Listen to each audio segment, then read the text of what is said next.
Hi, you guys, and hi, Vaisu. So I am just recording this video for you, and if we want to share it out, we will, but no pressure on that. I'll edit this part out. Anyway, so I just read through your personal statement, and it's such a good story. It's really compelling, and I like it, and it's there. What I saw first of all is it's 750 words, so it's about 100 words over, but that's actually fine because when I was reading through it, I spotted some places that you didn't really need to know some of the information or sort of extra or wordy. So what I'm going to do in this video is sort of walk you through how I edit work in general, and I'll try to sort of narrate along. But I'm going to make the video so that you can sort of see me working through the personal statement. So in general, let's just start with the first paragraph. So I like this. I like this sort of like immigrant from India. You're plopping us into the shoes of you at 11 years old, walking off the plane into America. One thing that I want to see for this is to condense it and make it a little bit more punchy. I think there's a way for us to get everything that you say in the first paragraph into two sentences. So I'm going to make that comment now.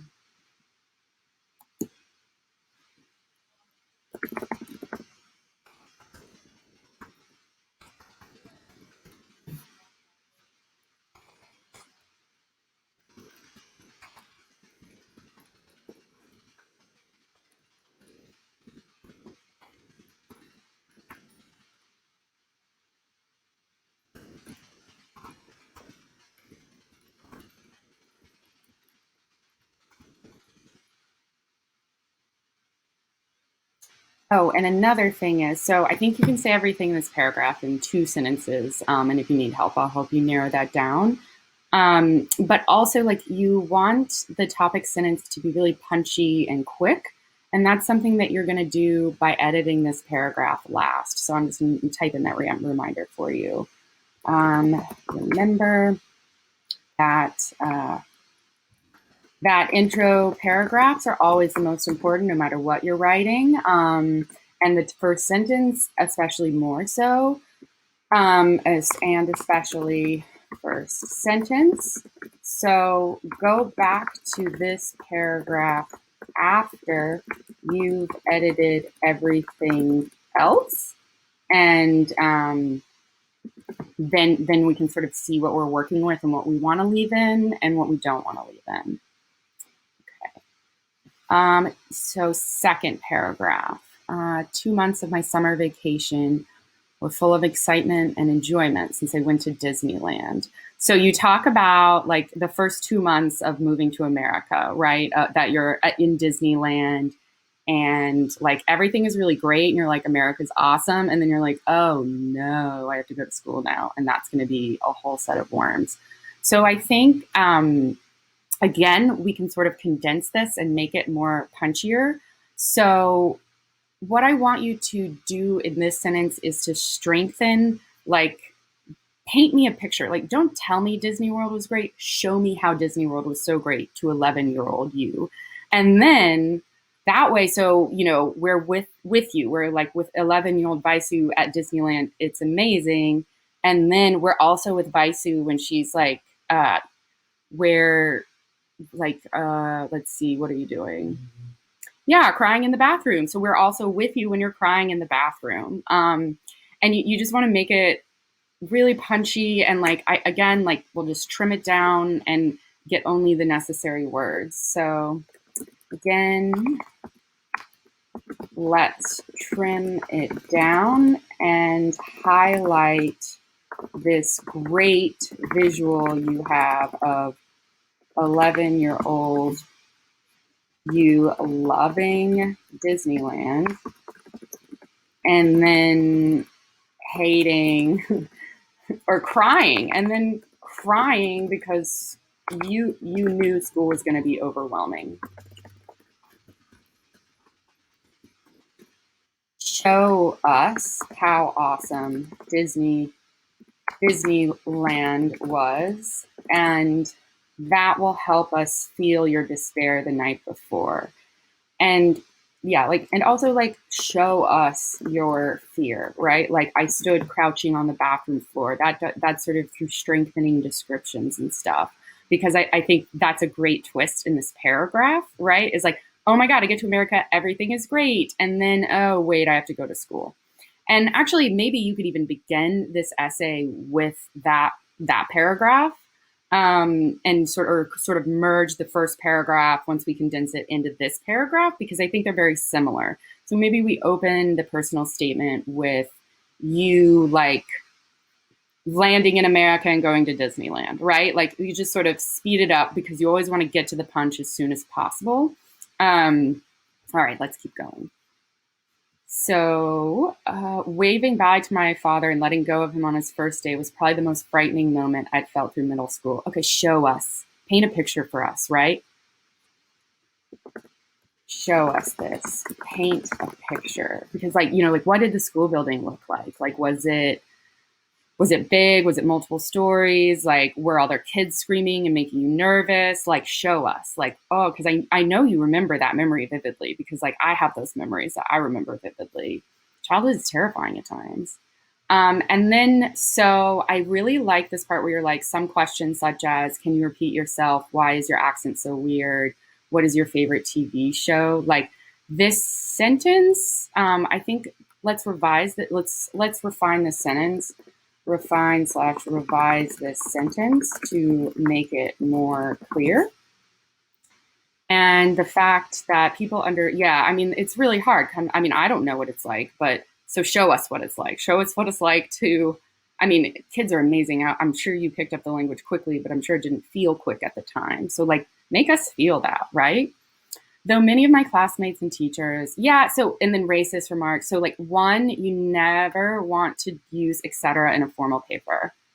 Never use in formal paper because you don't want to etc. You just want to describe it, right? And as we've been talking about, like sometimes list making, like sometimes making lists of things that happened to you are not as effective as describing one moment.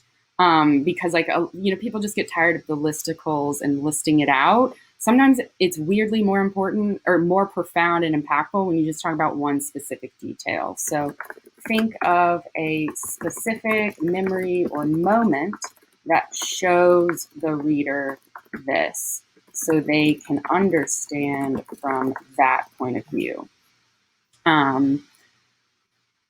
And like, again, basically, like, just to reiterate, your personal statement is a wonderful draft. It's great.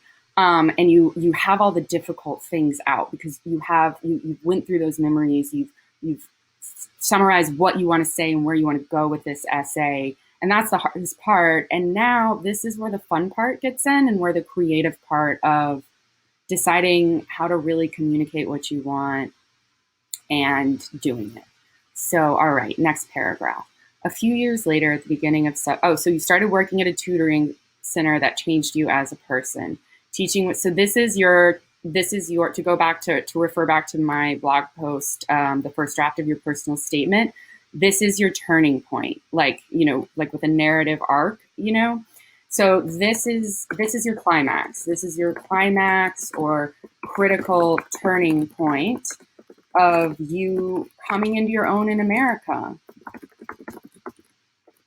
And like, that's a triumph. Make us feel that triumph and how tutoring did that for you. Because that's going to show, like, that's going to do two things. It's like, one, the reader's like, oh my God, this girl, she's like, oh, it seems like rough. She seems overwhelmed. So like, when we get to this, the reader's like, yay, look, she's finding her footing. She's going somewhere, and and like, you're more specifically, the college applications officer is like, oh my gosh, look at her, right? So we want to get to that a little bit sooner in the essay, which is why I keep suggesting like cutting down and sort of condensing paragraphs, because this is the part of the personal statement that they're really looking for. I'm going to post a video about victim narratives, and I think they're really, quite frankly, misunderstood, because I think you want to set up like, here are all the things going on in my life, and here's how I made lemonade into lemons. Look at what a badass I am. Of course, I'm going to do your college proud, right? Um, so yeah, like build that out for us. Like really show us. Teaching was the only job. Dude, this is how I feel about teaching as well. It's so joyful, right? There's nothing better when you connect with a student. Um, so now, again, I see like lists in this last sentence. What you want to do instead is end on a punch. And I've been talking about this a lot in the videos, but you want to end this with a transition sentence that leads into your final paragraph, which is all about what you've learned from that experience, how you've grown, and show, not tell, that you're a badass. And the thing with transition paragraphs is, transition sentences at the end of one paragraph or at the beginning of another, is that it sets the reader likes, you know how you like to read the title of a chapter so you know what the chapter's about, right? It's sort of like that, because like the reader's like reading your paragraph and it's just like, man, she's loving teaching. This is so profound. I love this.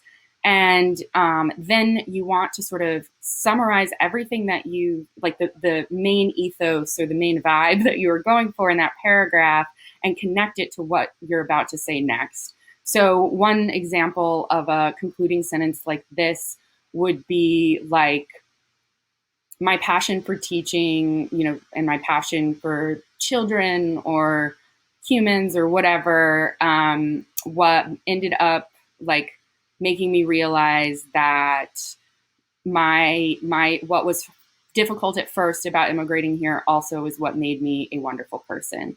And the reason why I'm saying that is because you want to show like, I went through all these things and I'm glad that I went through them because they made me this dope ass person that I am today. And that's the note that you want to end on with your personal statement, if that makes sense. Okay. And so, let's see.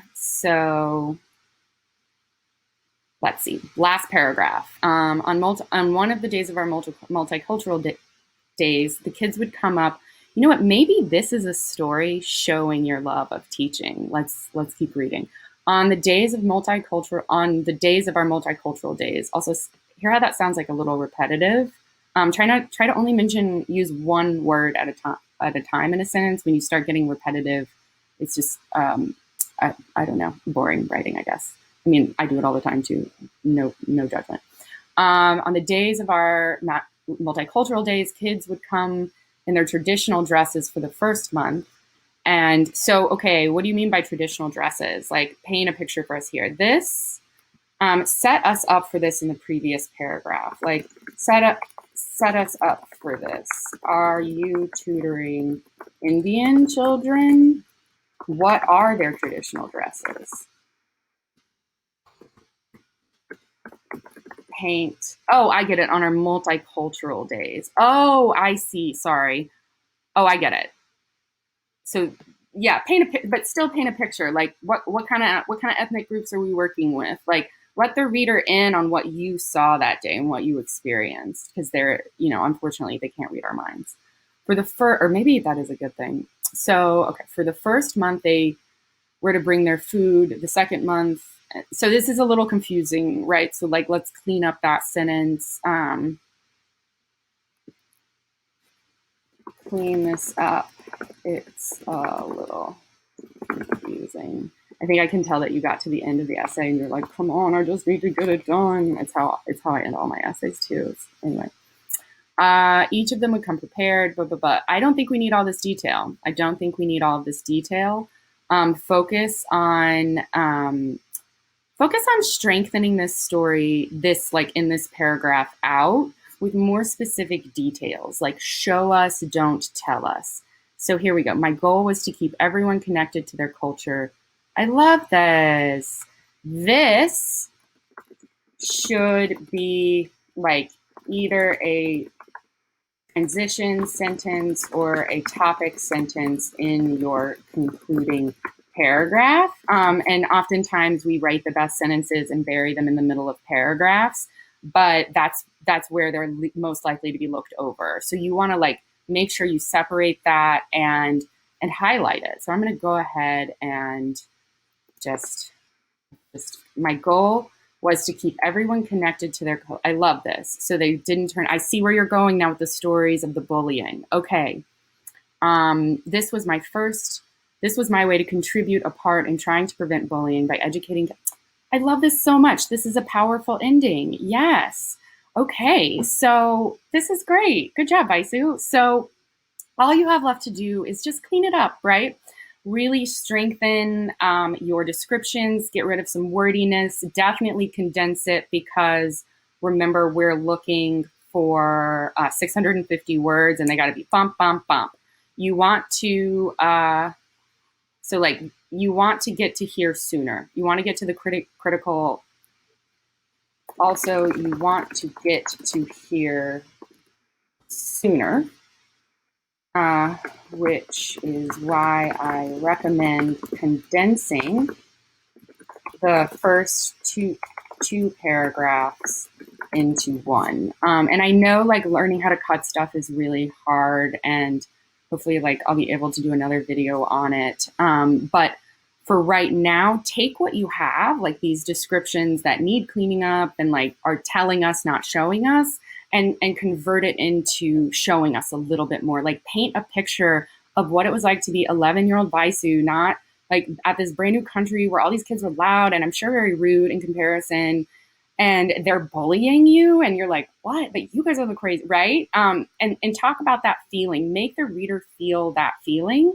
And then that way, when they get to the critical turning point of you being a role model and you getting to be a tutor and being like, I'm not going to do, I'm going to make sure what happened to me doesn't happen to these kids. That's beautiful. And like, that's why we go through shit so that we can make the world a better place afterwards. And you want to like really like that. This is the meat. This is the heart of your essay. It's all about you, baby. It's that paragraph. So let's get there sooner. And let's make it more immediate. Let's make the bullying more immediate. And then let's talk about that feeling of watching all of the kids on that multicultural day. I think this is going to be a really beautiful essay, and I can't wait to see it in its next edition. Bye.